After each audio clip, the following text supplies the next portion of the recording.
To realize this noble vision, we need health ministers and their senior management teams who are able to transform public health response of each member state and spearhead a new public health order. Hence, this is why the Africa CDC has developed this ministerial executive leadership program with the aim of supporting our public health leaders in acquiring advanced skills of strategizing, managing, and leading public health response. This leadership program for our ministers of health and their teams is timely, well-needed, and will contribute significantly in achieving our vision of Africa that is safe for ever-growing public health emergencies. The program can be a great platform for the health ministers to talk to each other, to work together, to exchange experiences, to share information, and to access different resources, thereby improving the response. As a continent, we have great lessons from our response to the various public health threats like Ebola and the recent COVID-19 pandemic. We know that Africa's health challenges have become increasingly complex and require multi-sectoral approach for effective response. We also know that we need to build a resilient health system to respond to public emergencies, and this requires political leadership, not only from ministers of health, but also from the whole government. The launching of this program will improve coordination among our member states and create linkage with global platforms to overcome continental as well as global health challenges.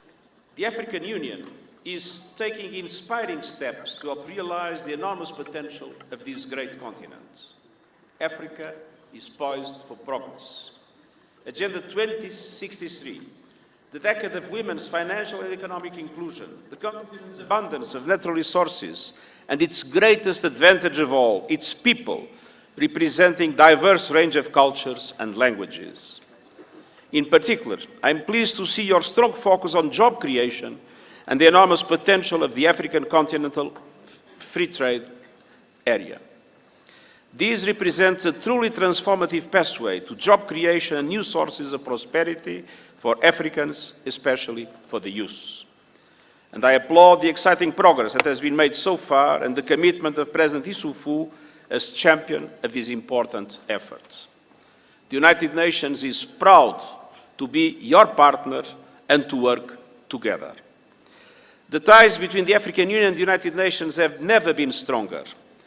But I also recognize the enormous tests that Africa, and indeed our world, is facing on virtually every front. I recently addressed the UN General Assembly on the multiple interlinked challenges confronting our world, greater than any in our lifetimes. I add Kenya's voice in support of the implementation mechanisms as well as the inclusion of negotiations to ensure effective trade across the region. Without a doubt, Africa stands at the threshold of actualizing the aspirations set out in AU Agenda 2063 and delivering the Africa we want by championing fundamental institutional reform in the political and development finance sectors, implementing the ACFTA, implementing reforms of the Africa Union and silencing the guns of our beautiful continent. I want to assure you our sustained commitment in pursuit of Africa's transformation for shared prosperity, development, peace and security. Your efforts eloquently demonstrates your loyalty to the people of Africa.